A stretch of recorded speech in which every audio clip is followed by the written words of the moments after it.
guys, welcome to Dermatologist Talks, Science of Beauty. Today, we're going to talk about part 2 of the Asian beauty trends that have dominated the skincare and beauty world, and what our predictions will be in the trends for 2021. Before that, let's do a throwback. In 2017, glass skin first emerged as a K-beauty trend, with celebs sporting exceptionally smooth, glowy, radiant skin. The clear, pore-less, translucent complexion was linked to the transparency of glass. Mochi skin from the world of Japanese beauty, on the other hand, dominated 2020, which apparently is all about bouncy, plump, and supple skin. So, what are some of the Asian beauty trends we'll expect to see in 2021?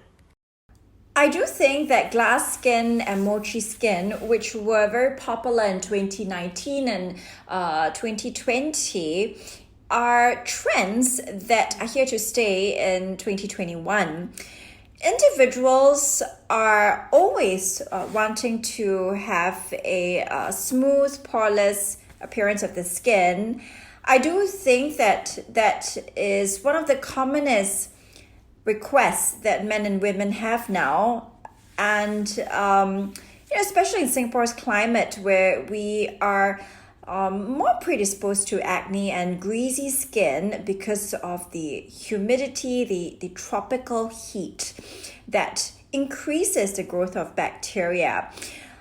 In the past, I feel that dermatologists would have found it a little bit hard to put on this label that acne is related to the climate. But now we understand more and more about the influence of the skin microbiome on various skin disorders and especially on acne.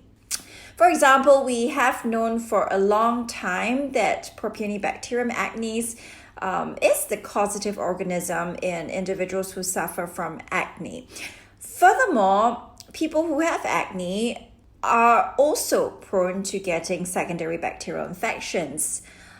Fungal acne is usually inappropriately described by laypersons, but that really refers to an acne-like eruption that's caused by a yeast known as Malassezia, and this causes Pittosporum folliculitis, which is inflammation of the hair follicles, which is a condition that can look very much like acne, especially in individuals who have breakouts over the hairline and the forehead area. All these are directly related to the variety and the predominant microorganisms on one's skin. So we also are concerned with the healthy skin flora that makes up the normal skin microbiome. Well, another trend that I feel will be here to stay is related to the maskne issue, and that's really because of the ongoing COVID pandemic. With widespread mask wearing, we've certainly seen the effects of microbiome dysbiosis, especially when it's in an occlusive environment under a face mask, for example. We've also started to reflect on the effect of environmental factors. Singapore, for example, being very, very humid and having elevated temperatures, as opposed to temperate climates that will affect the growth of microorganisms on your skin. So if you are acne prone, then these factors will make an impact on your skin.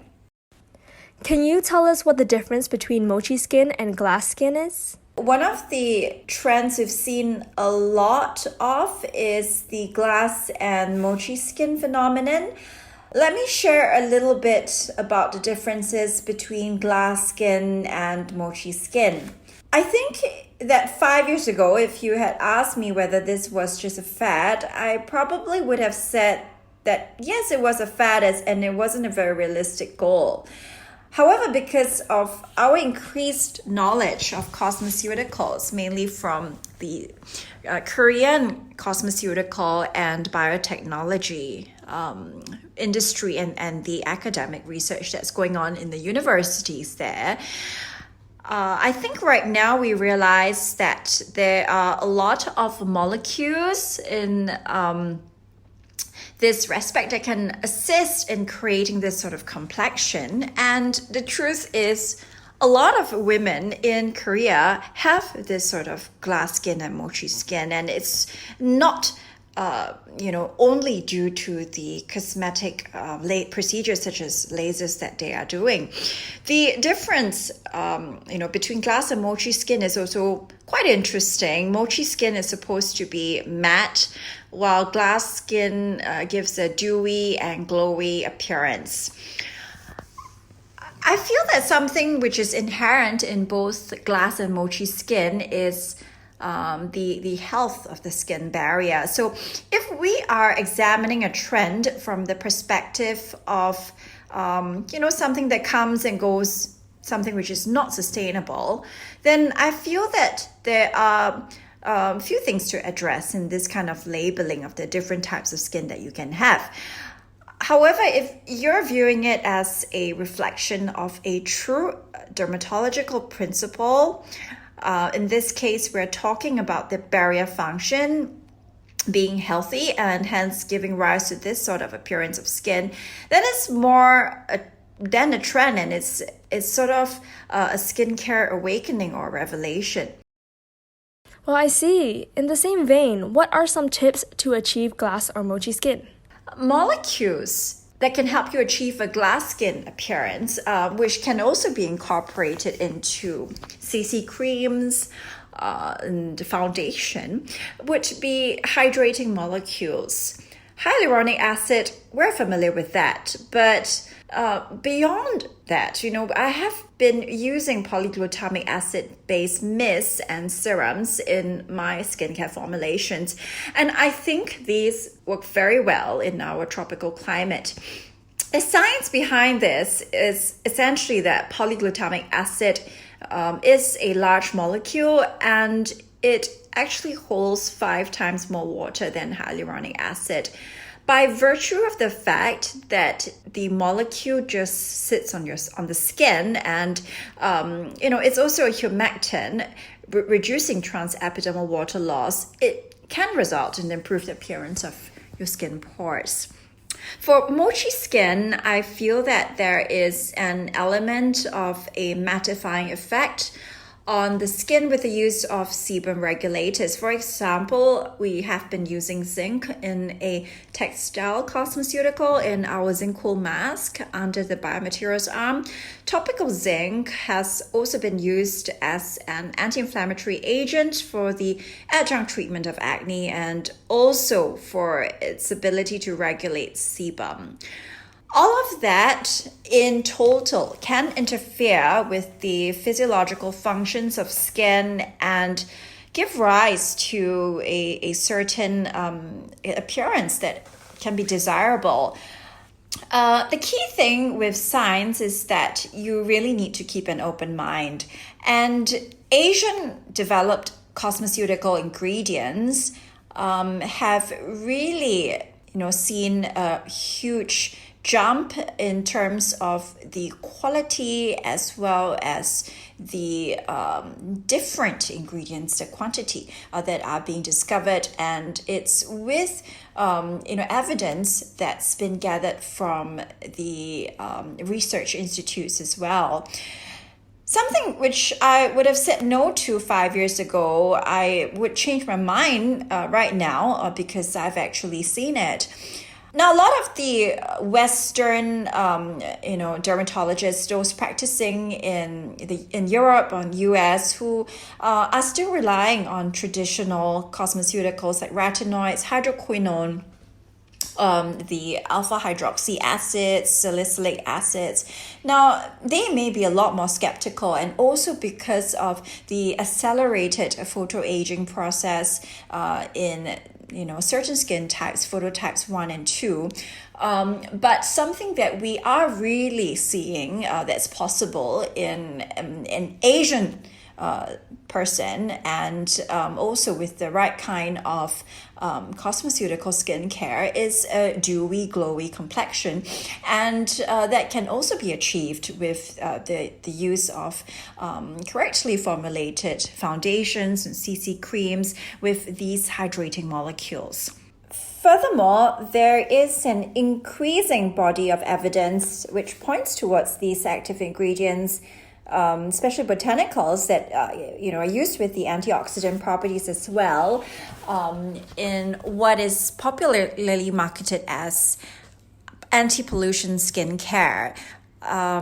The evidence behind the skin exposome as a large contributor of aging is, very relevant to support the use of antioxidant skincare. Now, all these can directly increase the radiance of the skin and also indirectly because of their reduction in free radical damage. It's also much more than what we had traditionally advocated in terms of using retinols or retinoids. These are synthetic molecules with a lot of irritation side effects. Myself, I wasn't able to tolerate retinoids after I entered my 30s, whereas I was able to use it at the highest concentration for a good 10 years before that. Retinols and retinoids are not going to give you mochi skin or glass skin, but they can give you retinoid dermatitis. In fact, we have a term to describe an individual who has been on a retinoid, and we can easily recognize it, amongst dermatologists, and that's what we term as a retinoid facies. So I feel that in the name of science and with COVID-19 in 2019, going on to 2020, all of us are sort of compelled to, get out of our high horses. And I feel that it's very important for us to keep an open mind and where science points as to a possible beneficial effect. I think we should definitely entertain that. Moving on to key beauty products, I am definitely keeping in 2021. I think that relates to what we've discussed so far. I feel that because the skin microbiome is such a relevant topic now, with masni, interventions that can assist in masni treatment will be something that's a clear keeper.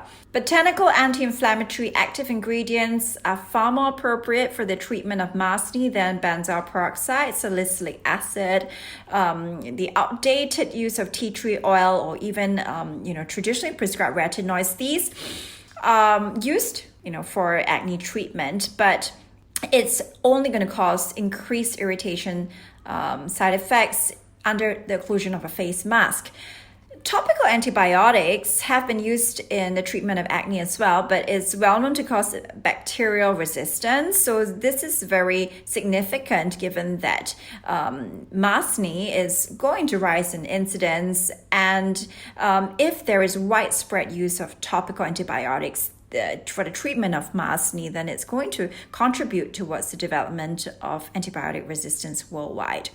For anyone also who was struggling with at least moderate to severe acne and have used a topical antibiotic, they know that after a while it stops working. So, I think having a good pimple cream and, preferably one that's evidence-based, a botanical derivative. So I currently use chlorella, which is an algae extract, as well as a extract known as berberin, which is derived from traditional Eastern medicines, but has been proven in cell and clinical studies, although it's quite limited, to directly target the pathways involved in acne formation, and we've had good results in our dermatology practice. Polyglutamic acid, as opposed to just using hyaluronic acid or your ceramide moisturizers, etc. For hydration, I feel polyglutamic acid is an ingredient in a moisturizer that will gain much more attention moving forward. So of course, there is a reason why it hasn't been as popular as hyaluronic acid and in terms of brand marketing, etc. And that's really because of the cost of the ingredient. In my work in cosmeceutical research, I've always found that the payoff for these more expensive active ingredients, is going to be worth it. I also feel that it is something that women have to understand. If there is a brand or a product that's touting a cosmeceutical that is dirt cheap, it's very unlikely to be of the same quality as a cosmeceutical product that works with scientists, dermatologists to assess the clinical benefits of the active ingredients. I feel that it is important to understand that with efficacy, you do need research, testing, investment, and also quality active ingredients. So it's really important to do your brand research. So that about sums up my best beauty tips for 2021. And I hope you guys enjoyed this podcast episode on the upcoming beauty trends. And I will see you guys on the next episode. Remember to subscribe to our podcast on Apple, Spotify, Google, or wherever you get your podcasts. And also follow me on my Instagram at Dr. Teo Wan Lin for the latest updates.